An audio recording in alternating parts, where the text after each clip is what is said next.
Hi hello welcome to Rafi theatre. நான் உங்கள் ரஃபி. இன்னைக்கு திரையுடன் செஞ்சு நம்ம பார்க்க போகிற படம் சதாசிவம் சின்னராஜ் இயக்கத்தில் அவரே நடித்து சாய் தன்யா, பிளாக் பாண்டி, டிஎஸ்கே இவங்களாம் நடிச்சில் வெளிவந்த படம் தான் இஎம்ஐ. இஎம்ஐ அப்படின்னா ஒரு இன்டர்நேஷ்னல் நேம். அந்த நேம் வந்து தெரியாதவங்களே இருக்க மாட்டாங்க. அவ்வளோ ஒரு சூப்பரான கேட்சியான ஒரு டைட்டில் வச்சுருக்காங்க. சரி, இஎம்ஐனாவே நமக்கு நல்லாவே தெரியும். இஎம்ஐங்கிறது சாதாரண விஷயம் கிடையாது. 95% பேருக்கு வந்து அது ஒரு கெடுதலாக இருக்கும், 5% பேருக்கு நன்மையாக இருக்கும்.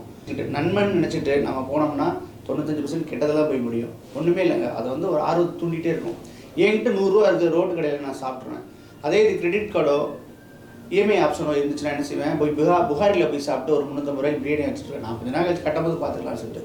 ஸோ இது ரெண்டுக்குள்ள வித்தியாசம் இருக்கு இல்லையா? ஸோ அதுதான் ஒரு சின்னதாக ஒரு பொருள் வாங்கலாம்.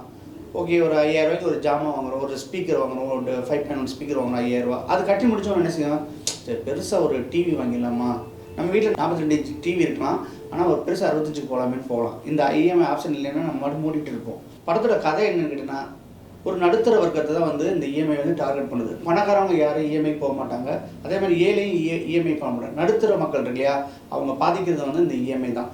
ஸோ அது மாதிரி நம்ம படத்தோட ஹீரோ என்ன பண்ணுறாருன்னு கேட்டிங்கன்னா, அவர் கல்யாணம்னு வருது, தன்னோட மனைவியை தூக்கி சுற்றுறதுக்காண்டி என்ன பண்ணுறாருன்னா, லவ்வரை தூக்கி சுற்றுறதுக்காண்டி என்ன செய்கிறாருன்னா, ஒரு ராயல் என்ஃபீல்டு வாங்குறாரு. அதில் வந்து இஎம்ஐ மாட்டுறாரு. அதுக்கடுத்து பார்த்தீங்கன்னா கல்யாணம் நடக்குது, நான் வந்து என் மனைவிக்காண்டி சர்ப்ரைஸ் பண்ண பார்த்துட்டு ஒரு காரை வாங்குறாரு. இது காலம் ஓடிக்கிட்டு இருக்கும்போது பார்த்தீங்கன்னா அவருக்கு வேலை போயிடுது. 3 மாதமாக இஎம்ஐ கட்டலை. அப்போ என்ன ஆகும், வந்து அங்கங்கே டார்ச்சர். அம்மாவுக்கு வந்து இஎம்ஐ கடன் இதெல்லாம் பிடிக்காது. ஆனால் ஏதோ ஒரு அவசரத்தில் ஒரு சூழ்நிலையில் பார்த்தீங்கன்னா பையன் வந்து இஎம்ஐ மாட்டினான். இதில் வந்து மாட்டினவன் எப்படி அதில் வந்து வெளியில் வந்தானா, வெளியில் வரலையா, இதனால் என்ன நடச்சுங்கிறது இந்த படத்தோட கதை. கதையை பொறுத்தவரை நல்ல கதை தான். படத்தோட பேர் என்ன, இஎம்ஐ. இந்த இஎம்ஐங்கிறது நம்ம சொல்லிவிட்டோம். படத்தை நீங்கள் என்ன செஞ்சுக்கணும், இந்த இஎம்ஐயில் நடக்கிற நல்ல ஒரு அனலைஸ் பண்ணி ரிசர்ச் பண்ணி இஎம்ஐனால் எதெல்லாம் பெனிஃபிட்ஸ் இருக்குது, இஎம்ஐனால் எதெல்லாம் பெனிஃபிட் இல்லை, இதெல்லாம் பண்ணுனா என்ன மாதிரி மக்கள் வந்து எப்படி போய் மாட்டுறாங்க, இதை பூரா கொஞ்சம் டீட்டெயில் பண்ணி ஒரு இரும்பு திரைன்னு ஒரு படம் வந்துச்சு பார்த்தீங்களா. ஸோ அதில் பார்த்தீங்கன்னா ரொம்ப டீட்டெயில் பண்ணியிருப்பாங்க. அது மாதிரி வந்து டீட்டெயில் பண்ணியிருந்தாங்கன்னா நல்லாயிருக்கும். ஆனால் ஃபஸ்ட் ஹாஃப் ஃபுல்லாக பார்த்தீங்கன்னா லவ்வில் வந்து அந்த காலத்து படம் மாதிரி துரத்தி லவ் பண்ணுறதை காமிச்சிட்டு, செகண்ட் ஹாஃபில் மட்டும்தான் அந்த இஎம்ஐனால் வர்ற சின்ன பிரச்சனை தான். ஒன்றுமே இல்லை, அம்மாவுக்கு திடீர்னு அடிபட்டுறது, தூக்கி ஹாஸ்பிட்டலில் வந்து அந்த காரை தூக்கி போட்டு போகிறாப்புல பவுன்சர்ஸ்லாம் வந்து மறைச்சிட்டு காரை பிடிக்கிட்டு போகிறாங்க, அம்மா தூக்கி ரோட்டில் போட்டு. இப்போ வந்து ஒரு பாதிப்பு இருக்குன்னு சொல்கிறாங்க. ஆனால் என்ன விஷயம்னா, எதுவுமே நம்ம மனசில் கனெக்ட் ஆகலன்னு தான் சொல்ல முடியும். ஏன்னா இஎம்ஐயில் மாட்டிருந்தது எல்லாருக்குமே தெரியும். பணம் கட்டலைன்னா தூக்கிட்டு தான் போவாங்க. இது தெரிஞ்சுதானே நம்ம வந்து நம்ம போய் வாங்கணும். அவங்களாம் யாரும் திணிக்க மாட்டாங்க. ஆனால் வாங்க சொல்லி ஃபோர்ஸ் பண்ணுவானுங்க. நம்ம வாங்கக்கூடாது, அவேர்னஸாக இருக்கணும். இந்தியாவை பொறுத்தவரை 35,000 பேங்க் இருக்குது. இந்த மாதிரி ஒன்றுமே இல்லாமல் ஒரு ஆதார் கார்டு இருந்தாவே லோன் கொடுக்குறது ரெடியாக இருக்குது. அவங்களாம் என்னன்னு கேட்டிங்கன்னா, நம்ம நடுத்தர மக்களை டார்கெட் பண்ணி, ஏன்னா வேர்ல்டு பேங்க்லேருந்து சரி ஆர்பிஐலேருந்து சரி ஒரு அமௌண்ட்டை வந்து பேங்க்குக்கு கொடுத்துட்றாங்க. அவங்க வந்து அதை என்ன செய்யணும், மல்டிப்ளை பண்ணணும் இல்லையா. ஸோ அதுக்கு யார்கிட்ட போய் கொடுக்குறது, அவங்க பேங்க்லேயே வச்சுருந்தா என்ன ஆகும், அந்த மணி அப்படியே தான் இருக்கும். அதை வந்து ஸ்ப்ளிட் பண்ணி விட்டு அதில் இருக்கிற வட்டி எடுத்து தான் அவங்க வந்து பேங்க்கே ரன் பண்ண முடியும். அப்போ வந்து அந்த எவ்வளோ ஆர்பிஐயில் கொடுக்குறாங்களோ அந்த கேஸ் ஃப்ளோவை வந்து அப்படியே பேங்க்கில் வச்சுக்கிட்டு இருந்தோம்னா ஒன்றும் வேலைக்கு ஆகாது. அப்போ யார் தலையிலாவது கட்டி விட்ருவாங்க. அதை நம்ம சொந்த பணமாக இருந்தால் கொடுக்க மாட்டோம், கொடுத்தா வராதுன்னு சொல்லிட்டு.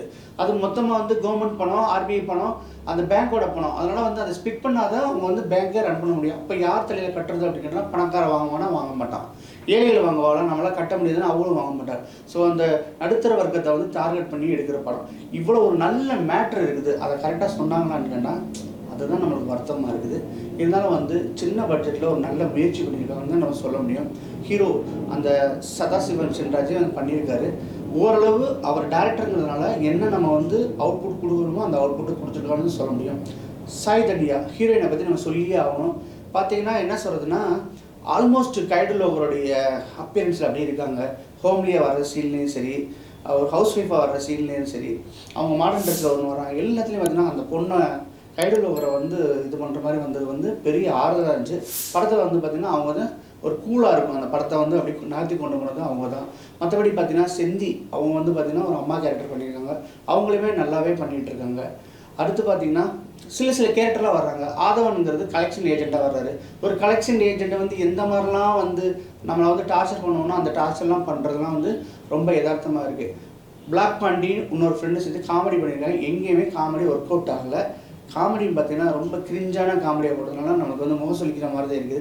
என்னடா இப்படி பண்ணிகிட்டு இருக்கீங்கன்னு தான் சொல்கிற மாதிரி இருக்குது. ஒட்டு மொத்தத்தில் இந்த படம் எப்படி இருக்குன்னு சொன்னோம்னா, ஒரு அருமையான திரைக்கதையை வச்சு நல்லா பண்ணியிருந்தேன்னா சூப்பராகவே பேசப்பட்டிருக்கும். ஆனால் படத்தோட கிளைமாக்ஸ் என்னன்னு கேட்டிங்கன்னா, இந்த அம்மா வந்து ரோடு ஆக்சிடென்ட் பண்ணிடுறாங்க. அதுக்கப்புறம் காரில் தூக்கி போகிறாங்க இல்லையா? ஸோ கிளைமாக்ஸில் பார்த்தீங்கன்னா அந்த அம்மாவுக்கு வந்து 50,000 நீ இமீடியட்டாக கட்டுன்னு சொல்கிறாங்க. கட்ட முடியல. அப்போ வந்து ஒரு டாக்டர் சொல்கிறாங்க, நான் பார்த்துக்கிறேன் சொல்லிட்டு பண்ணுறாங்க. சார் அம்மாவை காப்பாற்றிட்டே உங்களுக்கு எவ்வளோ சார் பணம் வேணுங்கும்போது ஒரு சின்ன ஒரு மேட்ரு சொல்கிறாங்க.